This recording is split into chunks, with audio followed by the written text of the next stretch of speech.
Oggi, tramite conoscenze di conoscenze, stiamo sempre di più diventando cittadini di Malta, andiamo a sfidare, insegnare come si becca la traversa a un ex giocatore di Serie A, Andrea Pisano. Ovviamente poi, con una piccola intervista, andiamo anche a scoprire come funziona la sua nuova vita a Malta. Ma sai cos'è la traversa? No, allora io ho messo scarpe gialle per ricordarmi che ho i piedi a banana. No!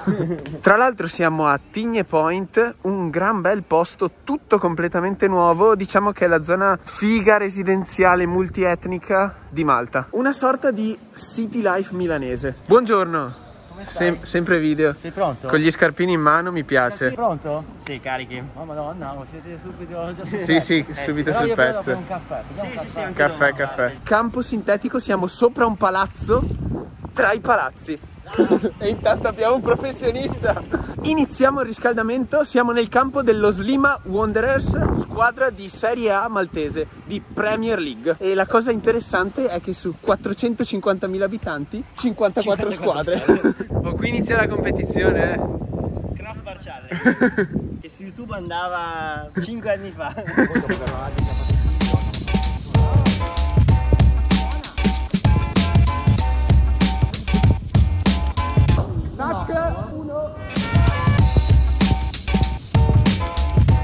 Eccola.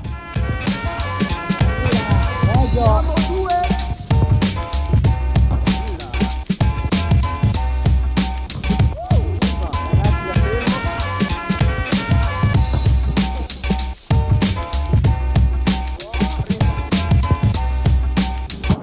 In modo imprevedibile ha vinto Andrea con traversa clamorosa alla fine di Iaki.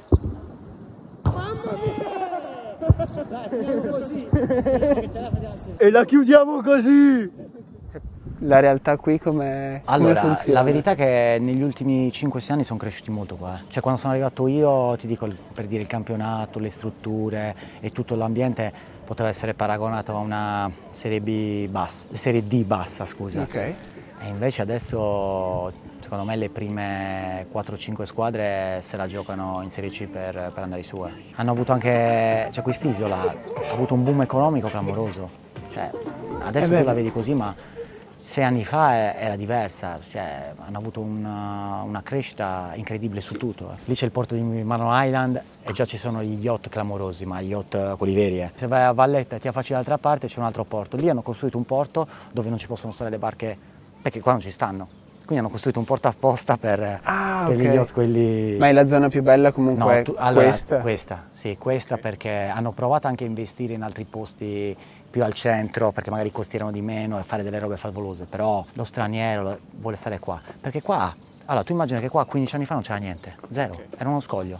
Poi hanno incominciato a costruire, sono arrivate anche le compagnie qua là e tutti gli stranieri volevano stare a Sliema, Tigne Point, questo è Tigne Point. Cioè chiaro. tutti vogliono stare qua, quindi Sliema da Tigne Point comincia a allargarsi. Sì, perché Valletta non la possono più toccare. No, Valletta è molte solo uffici. È bello stare a Valletta, ma quello che ti offre qua non te lo offre là. Sì, diciamo che qui è un pelo più residenziale. No, sì, e poi qua è il centro dove c'è tutta la gente, sai, in questi appartamenti 10 famiglie e ci sono 9 famiglie straniere, capito? Quindi sai, anche per il modo di vivere è bello. Ma ci sono tanti italiani? Molti italiani, molti svedesi, molti spagnoli, c'è un po' di tutto, qua trovi di tutto, italiani sì, anche perché sei...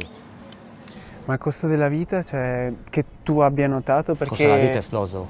Esploso tantissimo. Noi siamo andati oggi a mangiare in marina, con 50 euro ce la siamo cavata, pensavamo di spendere il doppio. No, quindi... ma il costo della vita qua è esploso. Prima, 5 anni fa, qua spendevi forse la metà di quello che spendi a stare. Per gli affitti così c'era talmente tanta richiesta che i prezzi li facevano loro. Cioè in appartamenti questi qua così, ti dico qua sì, ma cavolo, questi qui li vedo... non vai meno di 4.500 euro al mese qua. Ah, ok. C'ha le sue cose negative perché è un'isola piccola, perché è veramente piccola. E alla fine questo, se tu abiti a Roma, è come un quartiere di Roma, cioè l'isola da una parte all'altra 40 km. 450.000 abitanti. Capito, 450.000 abitanti e quando si arriva là, tipo 300.000 saranno stranieri, che cioè qua questa isola farà 1 milione nel giro di...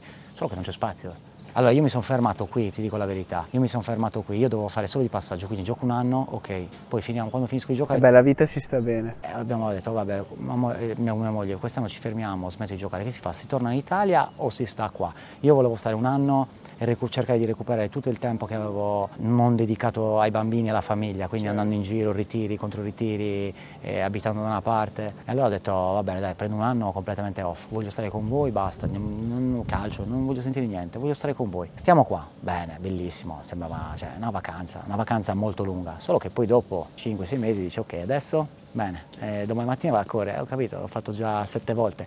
Ho incominciato a sentire quella voglia di voler fare qualcosa, anche perché poi 20 anni di calcio, cioè non è che boom, li dimentichi da un giorno all'altro. E allora ho detto, va bene, dai, inizio a allenare. Ho iniziato a allenare qua una squadra di Serie B e ho cominciato a sentire un po', come diciamo noi, un po' il fuoco, no? Di nuovo il fuoco dentro. E allora, ti ripeto, 2 anni sono diventati 3, 4, poi ho cominciato a allenare la Premier, tutte queste cose qua, i corsi, UEFA Pro, Mimuma, e ora a muoversi devo andare in un posto. Mi piacerebbe tornare in Italia perché mi piacerebbe provare, cioè secondo me vorrei vedere se sono veramente bravo oppure no, però... La competizione ce l'hai ancora dentro? Sì, sempre, la competizione sempre, non ce la fa, anche quando gioco in qualunque cosa. Solo che ti ripeto, spostare adesso la famiglia non è semplice perché devi andare in un posto dove ti offre qualcosa di meglio, e qua a livello di sicurezza ci sono ancora i bambini che giocano in piazza, vengono con i bambini, ok, andate a giocare, ci vediamo dopo. In Italia le scuole, i bambini alle scuole, dicevo, mia figlia ha 12 anni e parla 3 lingue come l'italiano, capito? Cioè, ci sono delle robe che un po' ti incastrano, però non si sa mai, la vita è lunga, poi io credo molto nel karma, quindi la vita è lunga, non si sa mai, uno deve essere aperto a tutte le opportunità, poi ci sono i valori che ti fanno scegliere la tua strada. Ma se dovessi dire qualcosa che ti manca dell'Italia o qualcosa che qui non hai trovato? Il verde sicuramente, c'è poco verde. Il problema è che non ne trovo tante, capito, da dirti non riesco più a stare qui, devo tornare in Italia, anche perché volendo prendo un aereo, in 2 ore sto a Firenze, mangio una bistecca e torno. Ovvio. E poi adesso tornando in Italia me la godo di più, perché ci torno, non ti dico come da turista. Sì, magari ti godi solo le cose belle. Più distaccato, capito? Quindi non stai dentro magari ai problemi o le lamentele, perché ci vado là, prendo il meglio e poi torno. Ma e se dovessi dire una differenza dal punto di vista calcistico? Perché parlando anche con Fabrizio, lui mi ha detto che ora qui stanno iniziando ad investire tantissimo su questo settore proprio per attirare attenzione, certo, per poi riuscire ad avere più persone qui e più economia. Ma manca ancora un po', ma come hai detto tu stanno cercando di fare. Il calcio è, io lo chiamo modulatore sociale di umore. Se tu pensi che in Italia o anche in altri paesi una squadra perde e ci sono 5 milioni di persone tristi il lunedì, è normale che sposta tanta attenzione, può spostare tanto diciamo stare denaro, ma proprio attenzione sul movimento, cioè, e qui è mancata un po', nonostante loro hanno la mentalità inglese, perché Malta fino al 64 credo. Premier League. Esatto, loro sono pazzi per il calcio inglese, proprio loro, non ti dico si sentono inglesi, ma questa influenza ce l'hanno avuta tanto, quindi hanno tantissima passione, anche nonostante Malta sia piccolissima ci sono 54 squadre, cioè 54 squadre in uno spazio così ridotto, sono i rioni, nel senso che da qui a 300 metri c'è un'altra città, che per noi dovrebbe essere un altro quartiere, per loro è un'altra città, e c'è una rivalità incredibile, cioè a Malta. E non ti parlo di Gozo, che è ancora più piccola, e c'è ancora una rivalità ancora di più. Capito, ma economicamente parlando si può comparare a una CB? Sì? Sì.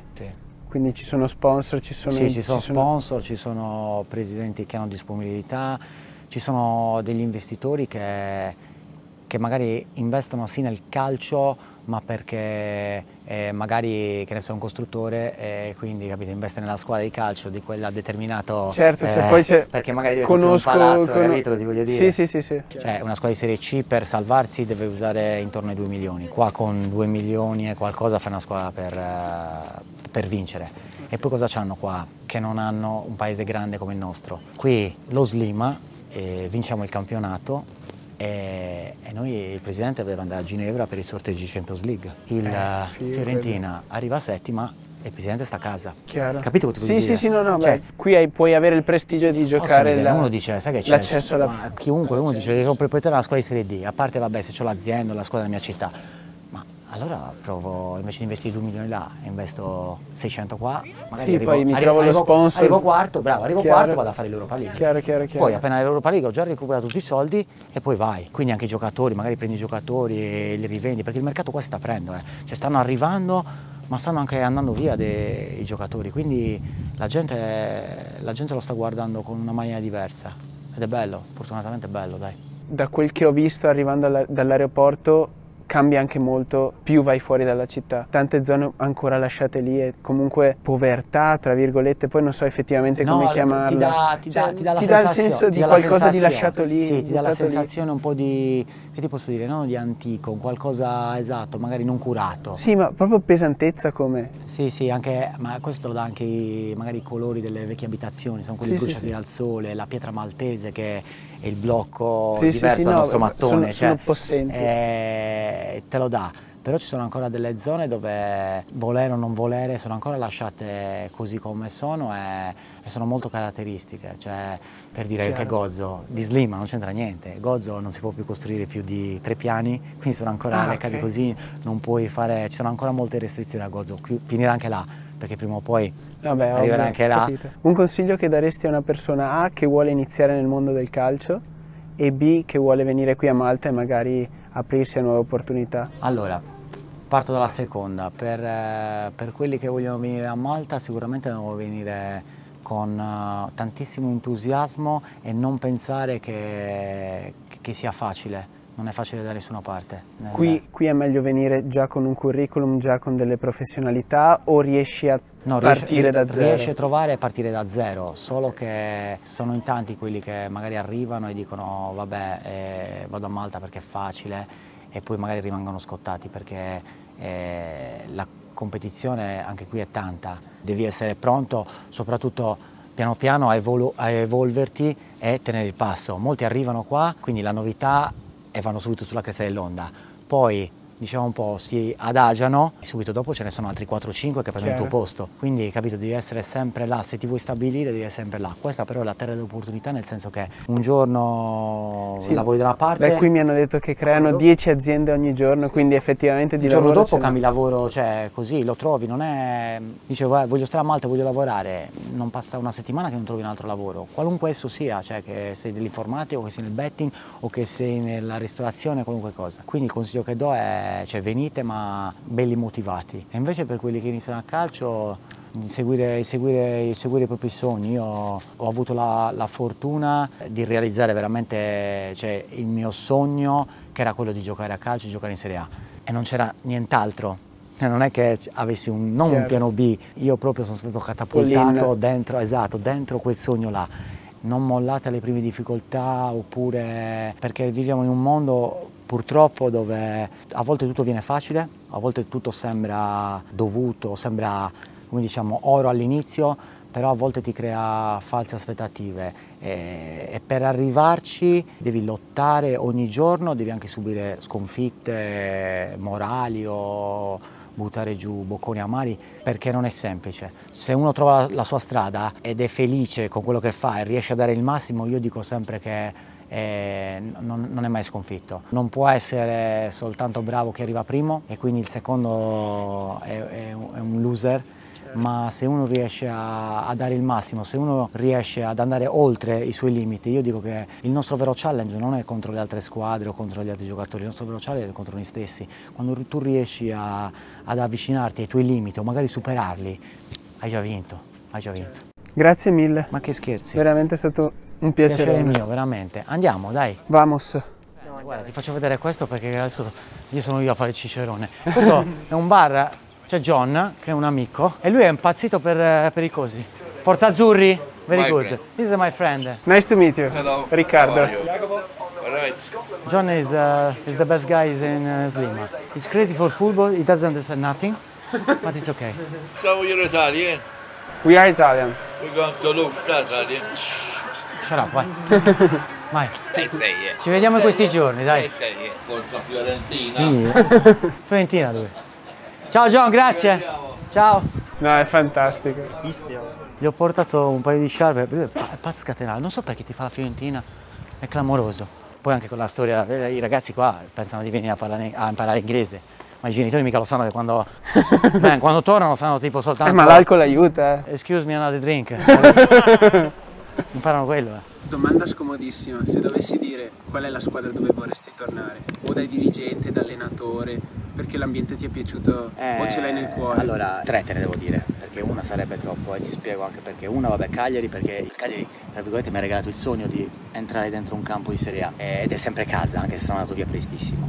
Poi devo dire Parma, perché Parma ho passato 8 anni della mia vita, perché sono arrivato lì che ero veramente un ragazzino, avevo 21 anni, quando sono andato via ero uomo e padre di famiglia, cioè mia figlia è nata a Parma, quindi cioè, là si è trasformato per un percorso, ero un bambino, sono andato via uomo. E poi devo anche dire Montreal, perché Montreal è nato il mio secondo figlio. La vita, cioè dal punto di vista personale, è stata un'esperienza forte, portare tutti via in un altro paese, un altro continente, lontano da tutti, è stato bello, quindi devo dire anche Montreal perché per queste posizioni qua.